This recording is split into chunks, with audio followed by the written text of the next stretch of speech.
was surprised this week d'attraper un pasteur en train de comploter contre moi.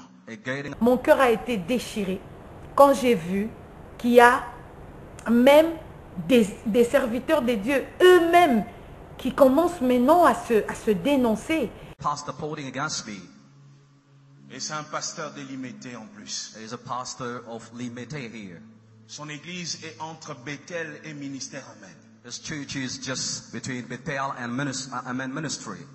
Quand un pasteur, tu te mets devant ta chair en train de parler du mal d'un autre pasteur, qu'est-ce que tu es en train de s'aimer dans les cœurs de tes fidèles? You may understand. Je citerai son nom.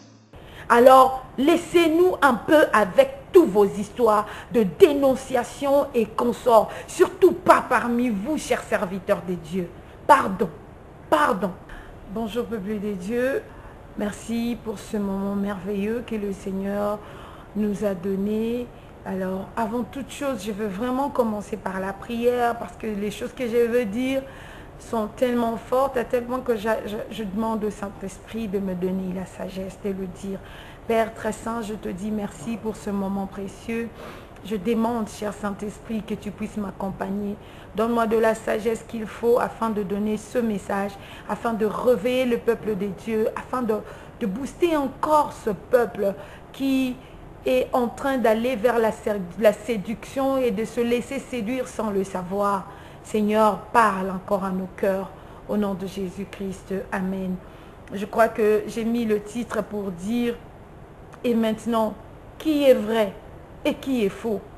Parce qu'on est tout le temps en train de voir des messages, des faux. Celui-là est faux, celui-là a fait ceci, celui-là a fait ce scandale et tout. Merci pour vous tous qui êtes en train de nous donner ces genres de messages, de nous dénoncer ceux qui sont dans le faux, tel que vous le dites. Je crois que j'avais fait un message il y a un moment sur le titre était « Dois-je dénoncer les faux serviteurs de Dieu ?»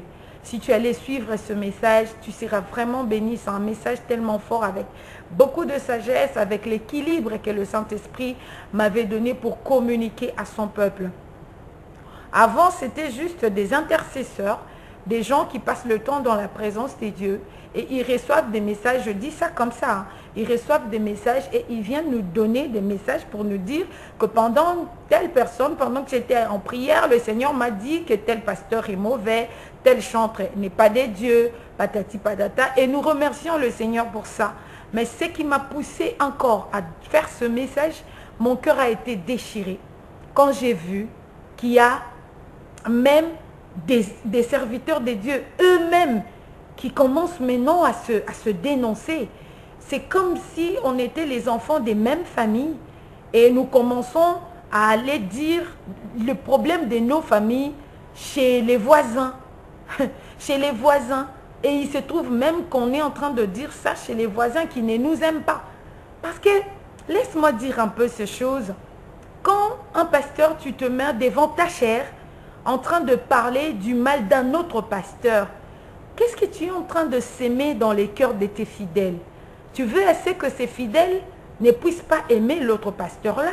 Tu veux assez que ces fidèles ne puissent pas se mettre à apprécier ce pasteur. Parce que laisse-moi dire que nous connaissons tout son parti. Cher pasteur, tu peux nourrir ton église avec les enseignements que le Seigneur te donne.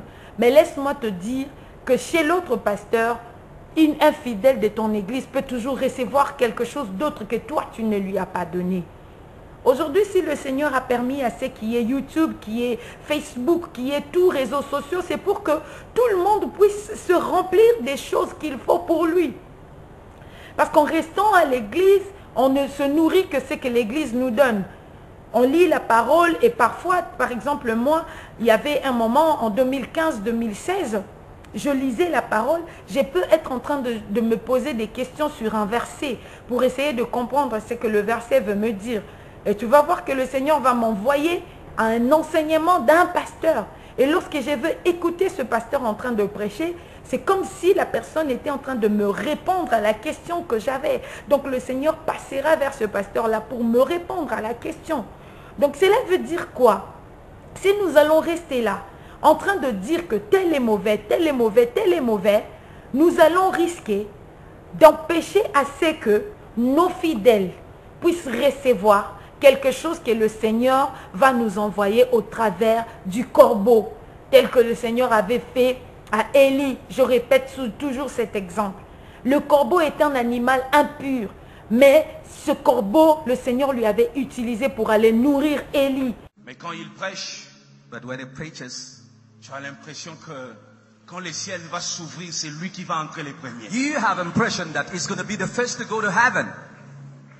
Tu as l'impression d'ailleurs que c'est lui qui tient, lui, les sentinelles. Alors, laissez-nous un peu avec toutes vos histoires de dénonciation et consorts. Surtout pas parmi vous, chers serviteurs de Dieu. Pardon, pardon. Vous ne nous aimez pas, chers pasteurs. Vous ne nous aimez pas, chers leaders des églises. Vous vous en foutez carrément de nos âmes. Vous vous en foutez carrément des âmes des fidèles de vos églises. Excusez-moi. Parce que quand tu aimes ton enfant, tu ne vas pas lui donner de la nourriture qui ne va pas lui donner de la santé. Tu ne vas pas lui donner de la nourriture qui va le rendre malade. Au contraire, quand tu aimes ton enfant, tu vas lui donner de la nourriture qui va lui donner de la force. Je me rappelle de ma mère. Ma maman, c'était une femme formidable. Il y avait parfois des dames, parce qu'elle vendait au marché, il y avait parfois des dames, ses voisines de table, qui venaient parfois lui faire des disputes, et chercher des disputes et consorts. Et ma maman avait l'habitude de rester calme. Je ne sais pas si elle faisait ça quand nous on était là, et qu'elle répondait après, mais elle restait calme, elle ne répondait pas. Et à tout moment on disait, mais maman, écoute, elle est en train de parler de toi. Écoute, elle est en train de t'insulter. Et maman nous disait toujours, non, ça ne vaut pas la peine que je puisse répondre. Ce n'est pas grave. Et des fois, quand la personne est en train de l'insulter, nous, on sait qu'elle parle de notre maman. Mais puisque cette personne n'a pas cité les noms, notre maman avait tendance à dire, est-ce que Boyoki atangi kombo nanga? Azolo bangate. En français, est-ce que vous l'avez entendu citer mon nom?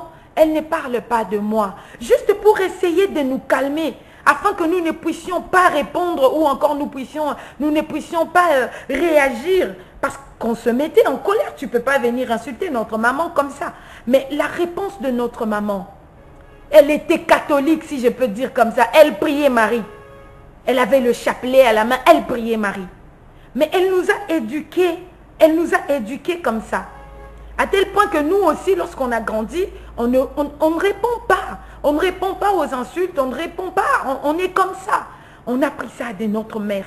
Et maintenant, vous, chers leaders, chers pasteurs, chers chrétiens remplis du Saint-Esprit, qu'est-ce que vous êtes en train de nous enseigner, nous qui venons derrière vous? Vous ne nous aimez pas. Jésus voulait laisser l'église à Pierre. Jésus a fait appeler Pierre 3 fois. Pierre, m'aimes-tu? Pierre dit, je t'aime.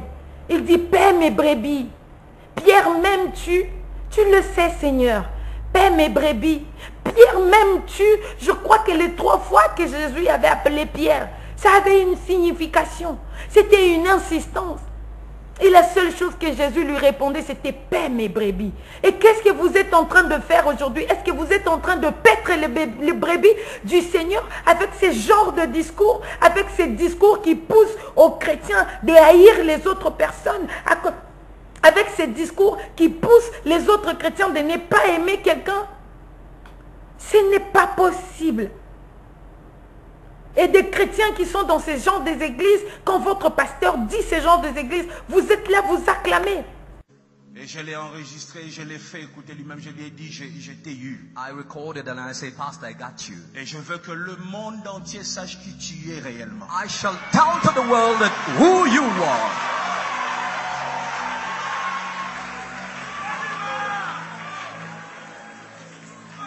Vous dites trop, c'est trop, maintenant il faut faire sortir les choses. Faire sortir quoi? Est-ce que toi tu as besoin de connaître si ta maman et ton papa se sont chamaillés dans la chambre à cause de quelque chose? Toi enfant? Ou bien toi tu as juste besoin de la nourriture, de la formation, de l'éducation que tes parents doivent te donner pour que tu puisses grandir bien? Est-ce que tu as besoin de voir la nudité de Noé comme l'autre frère a vu? Est-ce que tu as besoin de ça? Est-ce que tu as besoin de ça? Si Jésus-Christ venait aujourd'hui, qui partira? Avec toutes ces choses, tout le monde se laisse séduire. Oh Seigneur, épargne-moi de cette séduction.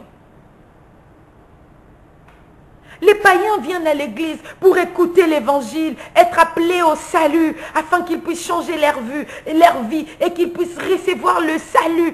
Ils en ont besoin. Mais lorsqu'ils arrivent à l'église, ils sont en train de venir trouver des choses qui ne les édifient même pas.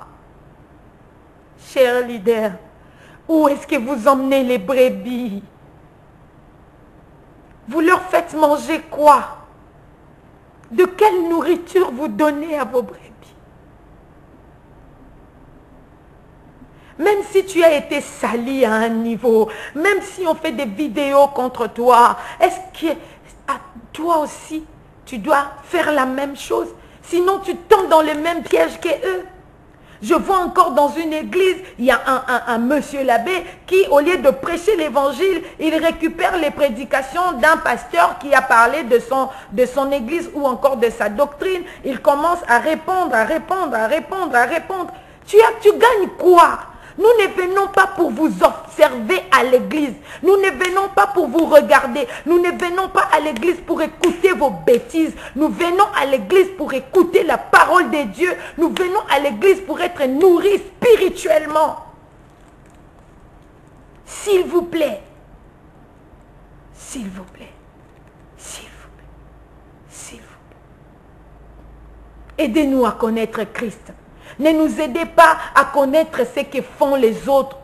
Aidez-nous à connaître Christ. Ne nous aidez pas à connaître le mal des autres. Qui peut dire qu'il est saint? Qui peut dire qu'il manque le péché en lui? Si ce n'est que le pardon de Jésus qui nous pardonne à chaque instant. Quand tu te mets à parler de l'autre, n'est-ce pas que tu pêches? Nous avons lu Galates chapitre 5.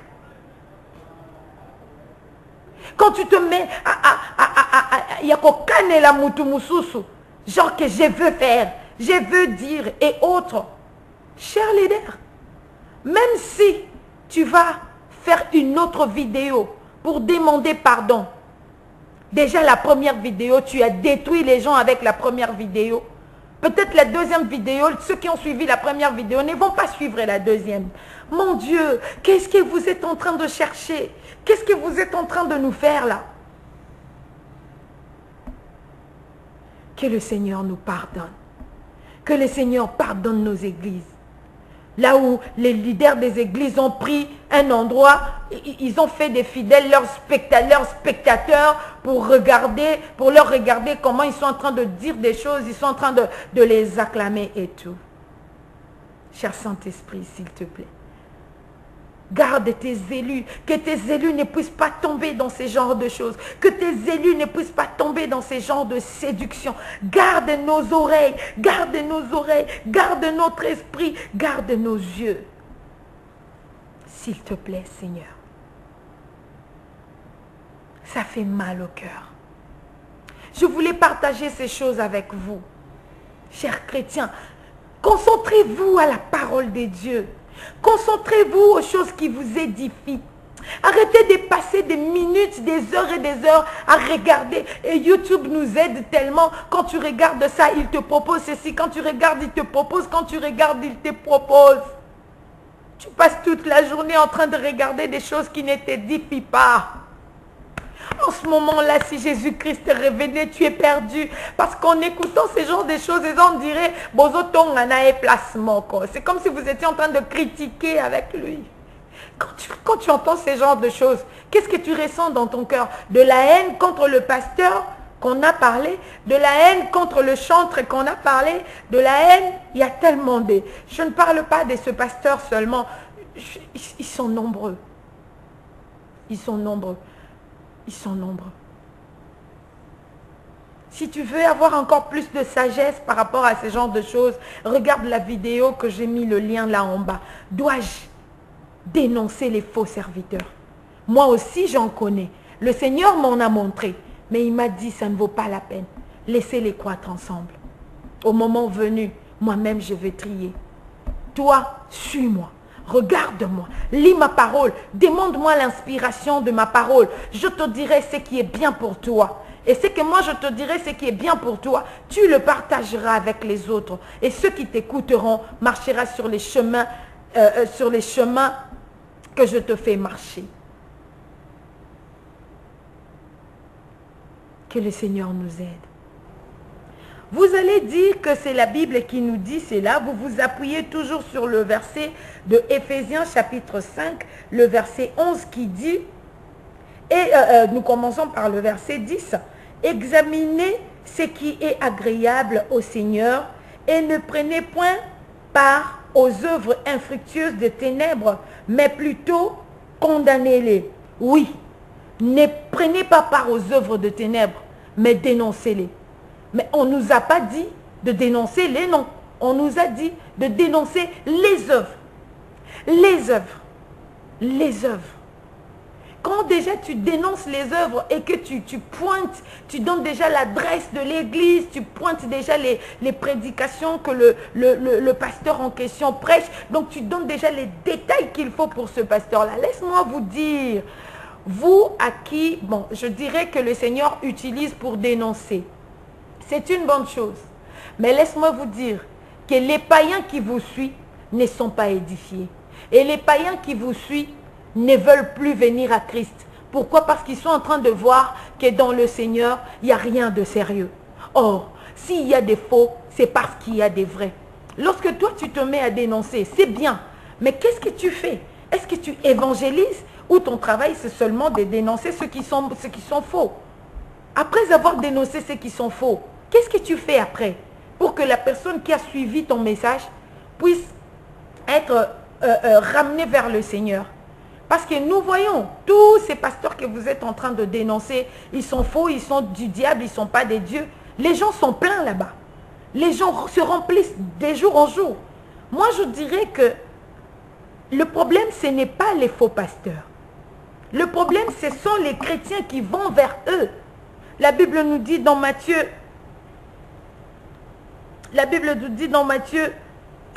chapitre 13, le verset 15, si nous allons lire là pour terminer, chapitre 13, le verset 15. « Car le cœur du peuple est devenu insensible. Ils ont endurci leur cœur et ils ont fermé leurs yeux, de peur qu'ils ne voient de leurs yeux et qu'ils n'entendent de leurs oreilles, qu'ils ne comprennent de leur cœur et qu'ils ne se convertissent et que je ne les guérisse. » Il y a d'autres personnes, ils ont déjà fermé leurs yeux. Toi, tu passes ton temps à dire, n'entrez pas dans cette église-là, n'allez pas là-bas. Ils ont les oreilles endurcies. Ils n'écouteront pas. Au lieu que tu puisses perdre d'autres personnes avec des messages de dénonciation, aide les autres qui ne connaissent pas encore le Seigneur. Parce qu'il y a des chrétiens qui ont les oreilles endurcies. Et ils ne vont pas quitter ces églises-là, même si tu faisais 1000 vidéos sur YouTube. Il y a d'autres personnes qui se plaisent seulement d'écouter. Ils vont t'écouter, mais ils ne vont pas quitter. Ils ne vont pas quitter. Ils ont les commérages dans leur tête. Quand toi, tu dénonces l'autre pasteur, pour lui, il prend ça comme...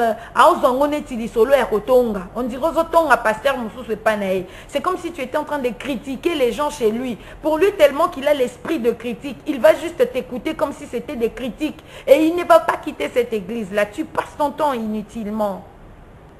Et qui vous dit que ceux qui vont vers eux sont des vrais aussi? Vous ne connaissez pas qu'il y a des démons en chair humaine? Des personnes qui ont cette chair mais qui sont des démons, qui sont déjà condamnés vers l'enfer. Si vous ne connaissez pas ça, ça m'étonnerait. Et je ne suis pas là pour parler de ça. Peut-être que je vais faire une autre vidéo par rapport à ça. Qui vous dit que tous ceux qui sont dans les églises des faux sont des enfants de Dieu? Il y a des églises où le diable lui-même envoie ses sirènes, ses démons en chair humaine, il envoie ses sorciers et consorts juste pour faire comme si c'est une grande église et qu'ils puissent mettre un appât pour prendre quelques élus des dieux et les attacher là-bas. Mais laisse-moi te dire qu'un élu des dieux ne peut pas demeurer dans une église qui n'est pas des dieux. Il peut passer un temps là-bas uniquement pour que le Seigneur puisse lui enseigner quelque chose. Parce que Dieu est souverain. Il fait ce qu'il veut, à qui il veut. Il peut t'envoyer vers quelqu'un qui n'est pas de lui uniquement pour recevoir quelque chose. Vous allez suivre ce message dont je mets le lien ci-dessous. Chers chrétiens, je les répète encore, au lieu d'aller suivre, de chercher les faux et les vrais, mets tes genoux par terre, prie. Prie le Seigneur. La Bible dit quoi? Nous sommes toujours dans Éphésiens. Le verset 6, chapitre 5. Que personne ne vous séduise par des vains discours, chers chrétiens. Et je l'ai enregistré, je l'ai fait écouter lui-même, je lui ai dit, je t'ai eu. I recorded and I say, Pastor, I got you. Et je veux que le monde entier sache qui tu es réellement. I shall tell to the world that who you are.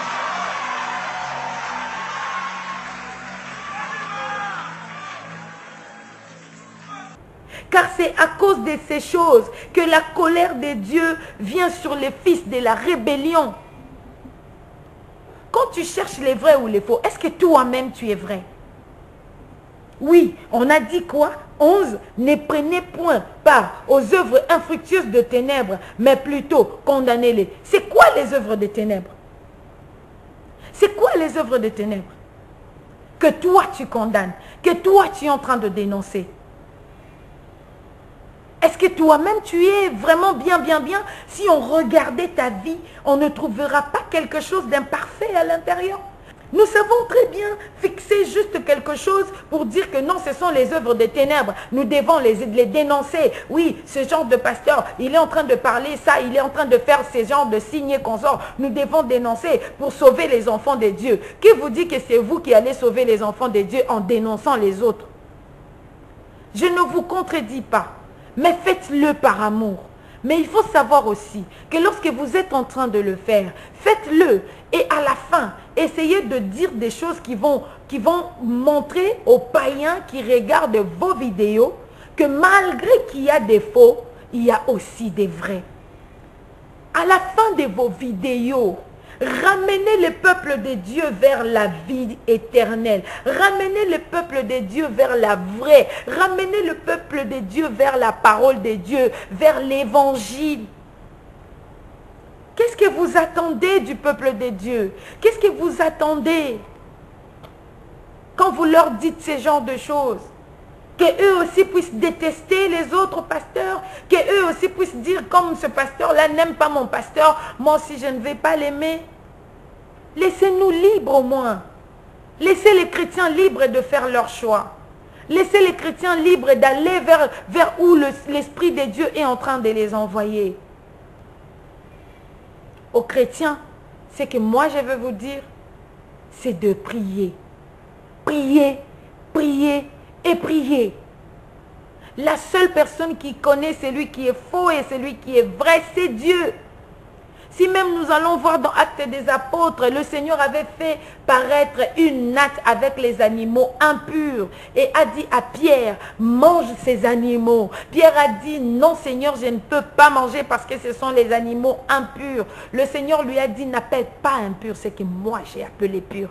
Mais Seigneur, comment est-ce possible? C'est toi-même qui les as appelés impurs à l'Ancien Testament.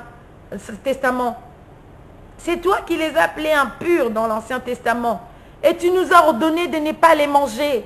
Comment est-ce qu'aujourd'hui tu peux me dire de ne pas appeler impur ce que toi tu appelles impur? Oui, c'est la souveraineté de Dieu. Il est capable d'appeler pur ce que lui-même a appelé impur. C'est la souveraineté de Dieu. Il reste souverain. À toi, dont le Seigneur est en train de te révéler les choses, demande aussi à Dieu de te donner, de te parler de sa souveraineté pour que le message que tu vas donner soit équilibré. Soit équilibré. Équilibré. Équilibré. Que le Seigneur te bénisse. Tu m'as suivi du début jusqu'à la fin. Que ce message puisse avoir de la place dans ton cœur. Aide quelqu'un d'autre. Partage ce message. Le temps est tellement mauvais. Nous sommes tellement concentrés dans les vrais et dans les faux. Mais il est temps de mettre les genoux par terre. Connaître le vrai, connaître les faux ne te sauvera pas. Ne te sauvera pas. Ce qui te sauvera, c'est connaître la parole de Dieu et mettre la parole de Dieu en pratique. N'oublie pas de t'abonner. N'oublie pas d'appuyer sur le pouce bleu. Encourage-nous. Faites un commentaire. Vos commentaires nous aident beaucoup. Vos commentaires nous encouragent. Sois béni.